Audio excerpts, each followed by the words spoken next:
அப்படி பார்க்கும்பொழுது நண்பர்களே, நமக்கு ரெண்டு விஷயங்கள் வாழ்க்கையில் ரொம்ப முக்கியமான விஷயங்களா இருக்கு. ஒன்று வேலை, இன்னொன்று கல்யாணம். வேலை அப்படிங்கிறது ஒவ்வொருத்தருடைய தனிப்பட்ட திறமைகள். ஒருத்தர் கவிஞராக இருக்கலாம், ஒருத்தர் அரசியலில் வரலாம், ஒருத்தர் கம்ப்யூட்டர் இன்ஜினியராக இருக்கலாம். இது படிப்புலேருந்து நமக்கு அப்படியே வர்றது. ஒரு சில பேர் படித்த படிப்புக்கும் பார்க்குற வேலைக்கும் சம்மந்தம் இருக்காது. ஸோ வேலை சம்பந்தமான விஷயங்களுக்கு தனி நம்ம வீடியோ போட்டிருக்கோம், அதை நீங்கள் பார்க்கலாம். இப்போ திருமணம் அது ரொம்ப முக்கியமானதாக இருக்குது. ஏன்னா திருமணம் இன்னொருத்தருடைய வாழ்க்கையோட இணையும் பொழுது அவங்களுடைய ஜாதகமும் சேர்ந்து நமக்கு பலன் கொடுக்கறது இப்படின்னு ஜோதிடம் சொல்கிறது. ஆனால் திருமணங்கள் சொர்க்கத்தில் நிச்சயிக்கப்படுறது, முன்னாலேயே ஃபிக்ஸ் ஆனது தான் திருமணம் நம்ம பண்ண முடியும். நம்ம பல பேரை பார்க்குறோம், ஜாதகம் பொருந்திருக்கும், பொண்ணு மாப்பிள்ளை ஒருத்தருக்கு பிடிச்சிருக்கும், குடும்பம் பிடிச்சிருக்கும், ஆனால் திருமணம் என்னமோ தள்ளி போயிடும். ஸோ அப்படிலாம் இருக்கும் பொழுது நம்ம என்ன பண்ணுறோம் அப்படின்னா, திருமணத்துக்கு எந்த விதமான விஷயங்கள் ஒரு ஜாதகத்தில் முக்கியமாக இருக்குது, திருமணத்துக்கு நடைபெறக்கூடிய காலம் எது, எந்தெந்த பாவங்கள்லாம் திருமணத்தை நமக்கு குறிப்பு காட்டுறது, திருமணத்தில் தடைகள் ஏற்படுறதுன்னா அதுக்கு என்ன காரணம், அப்போ என்ன பரிகாரம் பண்ணிட்டா திருமணம் நடக்கும், இப்படி நம்ம ஒரு இதுவாக பார்க்கலாம் அப்படின்னு தான் இந்த வீடியோ. பொதுவாக மிதுன ராசிக்காரங்களுக்கு இந்த பதிவில் பார்க்க போகிறோம். மிதுன ராசின்றது காலபுருஷத்தில் 3வது வீடாக இருக்கு. இந்த வீட்டுக்கு அதிபதி புதனாக இருக்காரு. இந்த வீட்டில் இருக்கக்கூடிய நட்சத்திரங்கள் மிருகசீரிஷம், அதே மாதிரி திருவாதிரை, புனர்பூசம் அப்படின்னு 3 நட்சத்திரங்களும் இருக்கு. பொதுவாக இந்த ராசியை பொறுத்தளவில் 7வது வீட்டுக்கு அதிபதி அவர் குருவாக இருக்கார். பாதகஸ்தானம் தான், ஆனால் கல்யாணத்துக்கு கலத்திர ஸ்தானம்னு கலத்திர ஸ்தானாதிபதி எப்படி இருக்கார் அப்படின்றது ரொம்ப முக்கியமான விஷயமா இருக்கும். அதனால் 7வது வீட்டுக்கு அதிபதி குரு பகவான் எப்படி இருக்காருன்னு பார்க்கணும். இவங்களுக்கு 5வது வீட்டுக்கு அதிபதி சுக்கிரன். அதனால் இதில் பல பேர் காதல் திருமணம் செய்யறதுக்கான வாய்ப்புகள் மிக அதிகமாக இருக்கு. ஸோ அதனால் இந்த 5வது வீட்டுக்கு அதிபதி சுக்கிரன் எப்படி இருக்கார், அவர் நல்ல நிலைமையில் இருக்கணும். அதே மாதிரி குடும்பஸ்தானம் சொல்லி 2வது வீட்டுக்கு அதிபதி சந்திரன், அவர் நல்ல நிலைமையில் இருக்கணும். அதே மாதிரி 9வது வீடு பாக்யஸ்தானம், இந்த ராசிக்கு 9வது வீட்டுக்கு அதிபதி சனி பகவான், அவர் நல்ல நிலைமையில் இருக்கணும். 11வது வீட்டுக்கு அதிபதி செவ்வாய், இவங்க நல்ல நிலைமையில் இருக்கணும். இப்போ பார்த்தீங்கன்னா ஒரு பாசிட்டிவ் ஒரு நெகட்டிவ் அது மாதிரிலாம் நமக்கு ஜாதகத்தில் அமையும். செவ்வாய் லாபஸ்தானத்துக்கும் அதிபதி, 6ஆம் வீட்டுக்கும் அதிபதி. சுக்கிரன் பார்த்தீங்கன்னா 5வது வீட்டுக்கும் அதிபதி, 12வது வீட்டுக்கும் அதிபதி. இது எதை காமிக்கிறது அப்படின்னா, இந்த ராசி மிதுன ராசிக்காரங்க பல பேர் காதல் செய்வாங்க, ஆனால் அதில் கல்யாணத்தில் முடியாது ரொம்ப ரொம்ப அரிதாக இருக்கும். முடியும் ஒரு சில பேருக்கு. அவங்க ஜாதகத்தில் அந்த கிரகங்கள் நல்ல நிலைமையில் இருந்ததுன்னா, வெயிட்டாக இருந்ததுன்னா, 2 பேருக்கும் பொருத்தமும் அப்படி இருந்ததுன்னா, ஒரு சில கல்யாணங்கள் கல்யாணத்தில் முடிஞ்சு, காதல் கல்யாணத்தில் முடிஞ்சு நல்லாவும் இருப்பாங்க. ஆனால் ரேர், அதுதான் பர்சன்டேஜ் வைஸ் தான் நம்ம பார்க்குறோம்.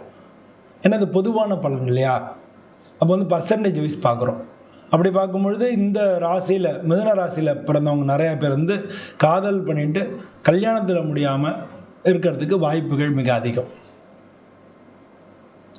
அது மாதிரி ஒரு பாசிட்டிவ் ஒரு நெகட்டிவ் இப்படின்றது தான் ஜாதகத்தில் நமக்கு எந்தெந்த விஷயத்தில் எப்படி எப்படி நமக்கு கிடைக்கும் அப்படின்றது, அவங்க இருக்கக்கூடிய பொசிஷன் இப்படிலாம் பார்த்து தான் நமக்கு ஒரு ஜாதகம் நடக்கிறது. ஏன்னா ஒரு ஜாதகம் அப்படின்றது 9 கிரகங்கள், 12 ராசிகள், 27 நட்சத்திரங்கள், இது இருக்கக்கூடிய பாவங்கள் அப்படின்னு சொல்லி ஒவ்வொன்றுக்கும் நம்ம நல்ல கால்குலேஷன்ஸ் இருக்குது. அப்போ விரிவாக ஒரு ஒரு ஆராய்ச்சி மனப்பான்மையோட கொஞ்சம் அலசினோம்னா தான் ஒரு ஜாதகத்தை நம்ம அண்டர்ஸ்டாண்ட் பண்ணிக்க முடியும். அப்போ ஒரு காலகட்டத்தில் எப்படி நம்ம நடக்கிறது அப்படின்றத நம்ம புரிஞ்சுக்க முடியும். அது மட்டும் இல்லாமல் பார்த்தீங்கன்னா தசா புத்தி, எந்தெந்த பாவத்தில் எந்தெந்த கிரகம் இருந்தாலும் அந்த தசா புத்திகள் அப்படின்னு வரும்பொழுது தான் அந்த காரியங்கள் நடக்கும். ஸோ இப்போ எந்தெந்த கிரகங்கள் எந்தெந்த பாவங்கள் நமக்கு முக்கியம் அப்படின்றத பற்றி பார்த்தோம். இப்போ அடுத்து எந்த காலத்தில் திருமணம் நடக்கும் அப்படின்றத பற்றி பார்க்க போகிறோம். பொதுவாக மீன ராசிக்காரங்களுக்கு இதில் இருக்கக்கூடிய நட்சத்திரங்கள் அப்படின்னா மிருகசீர்ஷம். மிருகசீர்ஷ நட்சத்திரத்துக்கு பார்த்தீங்கன்னா அவங்க பிறக்கும் பொழுதே செவ்வாய் தசை இருக்கும். அதுக்கடுத்து ராகு தசை 18 வருஷம், அதுக்கப்புறம் குரு தசை 16 வருஷம். இவங்களுக்கு குரு தசையில் கல்யாணம் ஆகும். மிருகசீர்ஷ நட்சத்திரம் குரு தசையில் கல்யாணம் நடக்கும். அந்த குரு தசையில் குரு புத்தியிலே நடக்கிறதுக்கும் வாய்ப்பு அதிகமாக இருக்குது. ஸோ உங்களுக்கு எர்லி மேரேஜ் நடக்கிறவங்க அந்த மாதிரி நடக்கிறதுக்கு சான்ஸ் மிக அதிகம். அதே மாதிரி குரு தசையில் உங்களுக்கு சுக்கிர புத்தி நடக்கும் பொழுது கல்யாணம் ஆகும். குரு தசையில் புதன் புத்தி நடக்கும்போது கல்யாணம் ஆகும். குரு தசையில் சனி புத்தி நடக்கும்போது கல்யாணம் ஆகும். இல்லை நிறையா பேருக்கு குருதசை சனி புத்தி இதுக்கும் குருதசை இல்லை புதன் புத்தி இந்த காலகட்டங்களில் கல்யாணம் ஆகிறதுக்கான வாய்ப்புகள் மிக மிக அதிகம். இது இந்த கிரகங்களை தான் உங்கள் ஜாதகத்தில் நல்லா இருக்கணும். அப்போ தான் இந்த மாதிரியான அந்த பொசிஷன் அவங்க இருக்கக்கூடிய பொசிஷன், அவங்க இருக்கக்கூடிய நட்சத்திரம் சாரஜோதிடம் பேர், அவங்க எந்த நட்சத்திர காலில் நிற்கிறாங்க இதெல்லாம் இருக்குது. இது தவிர ராகு கேது உங்களுக்கு நல்லா இருக்கணும். ராகு கேது தடை ஏற்படுத்தும். ஒன்றில் ராகு கேது இருந்ததுன்னா, அவங்க ராசியில் ராகு கேது இருந்ததுன்னா அது தடை ஏற்படுத்தும். சனி பகவான் 7 இருந்தாலும் தடை ஏற்படுத்தும். ஸோ இந்த மாதிரி தாமதப்படுத்தும், தடை ஏற்படுத்தும், தாமதப்படுத்தும் அதெல்லாம். ஸோ அப்போ எந்த மாதிரி பண்ணிக்கணும் அப்படின்றதுக்கு நமக்கு அந்த பரிகாரங்களை தனியாக வரும். இதுக்கு அடுத்து இருக்கக்கூடிய நட்சத்திரம் திருவாதிரை. அவங்க பிறக்கும் பொழுதே ராகு தசை. ராகு தசையில் பாக்கி ஒரு 10 வருஷம் இருக்குது, 8 வருஷம் இருக்குது, 9 வருஷம் இருக்குது அப்படின்னு வச்சுங்களேன். இதுக்கு அடுத்து குரு தசை 16 வருஷம். ஸோ இவங்களுக்கும் குரு தசையில் கல்யாணம் நடக்கிறதுன வாய்ப்புகள் மிக அதிகமாக இருக்குது. கொஞ்சம் ரேராக இதில் சனி தசையிலே நடக்கும். ஆனால் முக்கால்வாசி குரு தசையில் உங்களுக்கு கல்யாணம் ஆகிடும். இதுக்கு அடுத்து இருக்கக்கூடிய நட்சத்திரங்கள் அப்படின்னு பார்த்தோம்னா புனர்பூசம் குரு தசை தான் அவங்களுக்கு ஆரம்பிக்கும் போதே. ஸோ 16 வருஷத்துக்கு சொச்சந்தான் இருக்கும். அதுக்கு அடுத்து வரக்கூடிய சனி தசையில் உங்களுக்கு கல்யாணம் ஆகும். புனர்பூச நட்சத்திரக்காரங்களுக்கு சனி தசையில் கல்யாணம் ஆகும். சரி, சனி தசையில் இப்போ குரு தசை சொன்னேன் திருவாதிரையில். குரு தசையில் அவங்களுக்கு சுக்கிர புத்தி வரும் பொழுது கல்யாணம் ஆகும். குரு தசையில் சனி புத்தி நடக்கும்போது கல்யாணம் ஆகும். இந்த மாதிரி அவங்களுக்கு அந்த புதன் புத்தி நடக்கும்போது கல்யாணம். புதன் ராசியாதிபதி இல்லையா, அதனால் புதன் புத்தி நடக்கும்போது கல்யாணம் ஆகும். இதில் எந்த பீரியடில் கல்யாணம் ஆகுன்றதை கரெக்டாக நம்ம தெரிஞ்சுக்கிறதுக்கு தான் அந்த எந்த நட்சத்திர காலில் நிற்கிறது, அவங்களுக்கு அவங்கவுங்க ஜாதகத்தில் அந்தந்த கிரகம் எங்கே நிற்கிறது அப்படிங்கிறத நம்ம அலசி தான் பார்க்கணும். அதே மாதிரி புனர்பூச நட்சத்திரத்தில் உள்ளவங்களுக்கும் அப்படி தான். அவங்களுக்கு சனி தசை, அதுக்கடுத்து புதன் தசை, இது ரெண்டுலேயுமே கல்யாணம் ஆகும். இப்போ அவங்களுக்கு சனி தசை, ஏன்னா அவங்க ஆரம்பிக்கும் போதே குரு தசையாக பாக்கி சொச்சா இருக்கும். 19, 10, 29 அது மாதிரி அவங்களுக்கு சனி தசையில் நடக்கணும். சனி தசையில் சுக்கிர புத்தி அதில் கல்யாணம் ஆகும். சனி தசையில் புதன் புத்திலையும் கல்யாணம் ஆகும். ரொம்ப ரேரானா, ரொம்ப ரேராக டிலே ஆகிடுச்சுன்னா சனி தசையில் குரு புத்தியில் கல்யாணம் ஆகிடும். கடைசியில் சனி தசை முடியும் பொழுது அவங்களுக்கு கல்யாணம் பண்ணி வச்சுருவார். ஸோ இந்த மாதிரி அவங்கவுங்களுடைய ஜாதகத்தில் அந்த கிரகங்கள் எங்கே இருக்குது அப்படின்றது இதெல்லாம் ஒரு சில பேருக்கு ராகு கேது இருக்குது. அப்போ அப்படின்னு இருக்கும்போது குரு பார்வை வச்சுன்னா, ராகு கேது தடை ஏற்படுத்திகிட்டே இருக்குது, ராகு கேது உங்களுக்கு பிரச்சனையாக இருக்குன்னா குரு பார்வை வந்ததுன்னா டக்குன்னு கல்யாணம் ஆகிடும். கோச்சாரத்தில் குரு பயிற்சியெலாம் வருது இல்லையா, அப்போ குரு பார்வை வரும்பொழுது அவங்களுக்கு கல்யாணம் ஆகிடும். ராகு கேது திடீர் திருமணங்களையும் ஏற்படுத்தும். திருமணம் தாமதம் மட்டும் இல்லை, திடீர்னு திருமணம் டக்குன்னு திருமணத்தை ஏற்படுத்திடும்.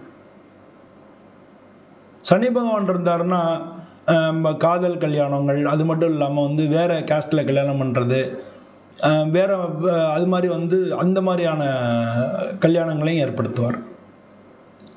ஆனால் ஒரு குரு வீட்டில் இருக்கிறதுனால பொதுவாக அவர் எந்த நட்சத்திர காலில் நிற்கிறாரு, இவங்க ஜாதகத்தில் சனி பகவான் எங்கே இருக்கார் அப்படின்றத பொறுத்து. ஜாதகத்தில் 7 இருந்தாருன்னா எந்த நட்சத்திர காலில் நிற்கிறது, அந்த நட்சத்திர அதிபதி எங்கே இருக்கார், குரு எங்கே இருக்கார், குரு பார்வை இருக்கா, குரு எந்த இடத்துல இருக்கார் அப்படின்றத பொறுத்து உங்களுக்கு கல்யாணம் ஆகும். ஸோ இது ஒரு ஃபுல்லாக ஒரு அனலைசிஸ் பண்ணி பார்க்கக்கூடிய ஒரு விஷயமா இருக்குது திருமண காலம் அப்படிங்கிறது. ஸோ அந்த திருமண காலத்தை வந்து அவங்கவுங்க தெரிஞ்சுக்கணும். இப்போ வந்து பொதுவாக வந்து நான் சொன்னேன், இப்போ குரு வந்து ஒருத்தருக்கு ஒவ்வொருத்தருடைய ஜாதகத்தில் பிரச்சனையாக இருக்குது. ஏன்னா களத்திர ஸ்தானாதிபதி குரு வந்து பிரச்சனையாக இருக்குது அப்படின்னா, நீங்கள் சிவன் கோயிலில் போய் ஒவ்வொரு பிரதோஷமும் வேண்டிட்டே வந்துட்டு இருந்தால் நிச்சயமாக உங்களுக்கு கல்யாணம் ஆகிடும். அந்த பிரதோஷத்தில் கலந்துக்கிறது மட்டும் இல்லை, தட்சிணாமூர்த்தி தென்முக கடவுள் இருக்கக்கூடிய குரு தட்சிணாமூர்த்தியை நீங்கள் வணங்கணும். அதை வணங்கினா உங்களுக்கு கல்யாணத்துக்கு சீக்கிரமான வாய்ப்பு வந்துடும். இப்போ இதே மாதிரி இதுக்கு அடுத்து நம்ம பார்த்தோம் அப்படின்னோம்னா, காதல் பண்ணுறீங்க, கல்யாணத்துக்கு வந்து ரொம்ப தடையாக இருக்குது அப்படின்னா சுக்கிரன். அப்போ நவக்கிரகங்களில் வந்து சுக்கிரனுக்கு வெள்ளை வஸ்திரம் சாத்தி மொச்சை வச்சு நீங்கள் அர்ச்சனை பண்ணிட்டு வந்தீங்கன்னா, அதுவும் வெள்ளிக்கிழமையில் பண்ணிட்டு வந்தீங்கன்னா உங்களுக்கு டக்குன்னு உடனே கல்யாணம் ஆகிடும். உங்களுக்கு உங்கள் ஜாதகத்தில் புதன் ராசியாதிபதி இல்லையா, புதன் நல்லா இல்லை சந்திரன் நல்லா இல்லை அப்படின்னா, நீங்கள் வந்து சந்திரனுக்கு வந்து திங்கக்கிழமை சோமவாரம் அப்படின்னு பேர். சோமவாரத்தில் வந்து திங்கக்கிழமை போய் சிவன் கோயிலில் விளக்கேற்றிட்டு வந்தீங்கன்னாலே கல்யாணம் ஆகிடும். புதன் நல்லா இல்லாட்டினா பெருமாள் கோயிலில் போய் புதன்கிழமை அன்னைக்கு புஷ்பங்கள் சாத்தி, என்ன கிரகம் உங்களுக்கு பிரச்சனையாக இருக்குது, அப்போ எப்படி வேணால் கல்யாணம் ஆகும் அப்படின்றத நம்ம தெரிஞ்சுக்கணும். இதெல்லாம் அன்னியில் உங்களுக்கு சூரியன் இருக்கக்கூடிய நட்சத்திரத்தை கணக்கு பண்ணக்கூடிய முடக்கு தோஷம்னு ஒன்று இருக்குது. எல்லாமே நல்லா இருக்குது ஆனால் கல்யாணம் ஆகலை அப்படின்னா, இந்த முடக்கு தோஷமாக இருக்கிறதுக்கான வாய்ப்புகள் மிக அதிகமாக இருக்குது. ஸோ இந்த முடக்கு தோஷம் இருந்ததுன்னா அதை வந்து நம்ம அதுக்கு பரிகார கோயில்கள் இருக்குது. ஸோ அந்த மாதிரி பரிகாரம் பண்ணால் உடனே அடுத்த 1 மந்த்தில் உங்களுக்கு கல்யாணம் ஆகிடும். ஸோ இது மாதிரி உங்களுடைய பர்சனல் ஜாதகத்தில் எப்படி இருக்குது அப்படின்றத பார்த்துட்டு நீங்கள் திருமணம் பண்ணிக்கும் பொழுது, அது மாதிரி திருமணம் பண்ணும்பொழுதும் நம்ம வந்து திருமணத்துக்கு அப்புறமும் பிரச்சனை வராமல் இருக்கிறதுக்கு இந்த ராகுக்கு சனிக்கு இதெல்லாம் வந்து நீங்கள் பண்ணிக்கணும். அவங்க ஜாதகத்திலிருந்து பார்த்து பண்ணிட்டீங்கன்னா திருமணத்துக்கு பின்னாலையும் உங்களுடைய வாழ்க்கைகள் மிக நல்லாயிருக்கும். ஸோ இந்த மாதிரி ஒரு ஜாதகத்தை அனலைஸ் பண்ணி அதுக்கப்புறமா வந்து நீங்கள் மேரேஜுக்கான ஸ்டெப்ஸ் எடுத்தீங்கன்னா நிச்சயம் அவங்களுக்கு கூடிய விரைவில் கல்யாணம் ஆகும். ஏன்னா இப்போ வந்து பொதுவாக சொல்லுவாங்க, இப்போ ஆண் கவுண்ட்டு அதிகமாக இருக்குது, பெண் கவுண்ட்டு கம்மியாக இருக்குது. பல இதில் வந்து இதை பார்க்குறோம். இது முக்கியமான பிரச்சனையாக எனக்கு தெரியல. எனக்கு வந்து இப்போ வந்து முன்னே வந்து எல்லாம் ஒரே கூட்டமாக இருந்தோம். இப்போ வந்து வேலை நிமித்தமாக எல்லோரும் பல ஊர்களில் இருக்கோம்.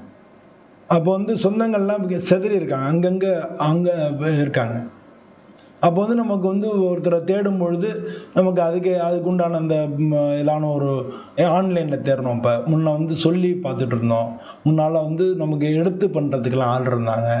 எல்லோரும் வந்து அந்த வீட்டில் பையன் இருக்கா, அந்த வீட்டில் பொண்ணு இருக்கா அப்படின்னு அப்படிலாம் பண்ணிகிட்டு இருந்தாங்க. இப்போ அப்படி இல்லை. ஒவ்வொருத்தருடைய எதிர்பார்ப்புகள், ஒவ்வொருத்தருடைய குடும்ப பேக்ரவுண்ட்ஸு இந்த மாதிரிலாம் பார்க்கும்பொழுது இது வந்து ஆட்டோமேட்டிக்காக உங்களுக்கு டிலே ஏற்படுத்துறது. அவங்களுடைய வேலைகளுக்கு தகுந்த மாதிரியான வரன்கள் அப்படின்ற மாதிரி நம்ம பார்க்கும்பொழுது அதுக்கே உண்டான அந்த டிலே நமக்கு ஏற்படுறது. அப்படி அந்த டிலே ஏற்பட்டாலும் இந்த அஸ்ட்ராலஜிக்கலாகவும் நீங்கள் பார்த்து பண்ணிங்கன்னா அது டக்குன்னு உடனே நடக்கிறதுக்கான வாய்ப்புகள் மிக அதிகமாக இருக்குது. இந்த காலகட்டத்துலேயும் உடனே திருமணம் முடிகிறவங்களும் இருக்காங்க.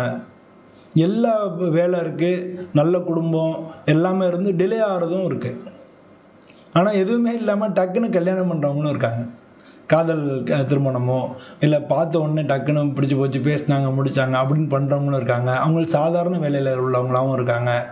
இந்த மாதிரி வந்து நமக்கு இந்த மாதிரி நடக்கும்பொழுது தான் நமக்கு வந்து அஸ்ட்ராலஜிக்கலாக நமக்கு இதில் ஒரு பிரச்சனை இருக்குமோ அப்படின்றது வந்து நமக்கு ஆட்டோமேட்டிக்காக தோன்றது. அப்படி நம்ம அலசி ஆராய்ஞ்சு பார்க்கும்போது என்ன நமக்கு நிறைய பேரோட, நான் ஜாதகம் பார்க்கறதுனால பல பேருடைய லைஃபு பேக்ரவுண்ட்ஸு இதெல்லாம் எனக்கு தெரியும் இல்லையா. அப்போ வந்து நம்ம அலசி பார்க்கும்பொழுது நமக்கு வந்து அது ஃபுல்லாக புரியறது. இப்போ வெளிநாட்டிலேருந்து ஒருத்தங்க இது பண்ணாங்க, நான் ஆகிடும் அப்படின்னு சொன்னேன், அவங்க ஃபிக்ஸ் ஆகிடுச்சு. அது மாதிரி ஒருத்தங்க வேலைக்குன்னு சொல்லிட்டாங்க, இப்போ கிடச்சிரும் அப்படின்னு வேலை கிடச்சிருச்சு. இந்த மாதிரி இது பண்ணும்போது இப்படி பண்ணிட்டா இப்படி கிடைக்கும்னா டக்குன்னு உடனே அது ரிலீவ் ஆயிடுது. அதையும் நம்ம பார்க்க முடியாது.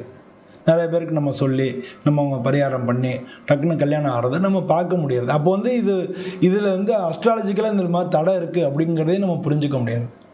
அதனால் நீங்கள் இது மாதிரிலாம் பண்ணிட்டீங்கனாலே உங்களுக்கு திருமண வாய்ப்புகள் கண்டிப்பாக உடனே உங்களை தேடி நாடி வரும். எல்லோரும் அது மாதிரி பண்ணிட்டு இருப்பாங்க. இந்த வீடியோ பிடிச்சிருந்ததுன்னா நீங்கள் லைக் பண்ணுங்கள். நம்ம சேனல் பாமண்டை ஜோதிடம் சேனலை சப்ஸ்கிரைப் பண்ணுங்கள்.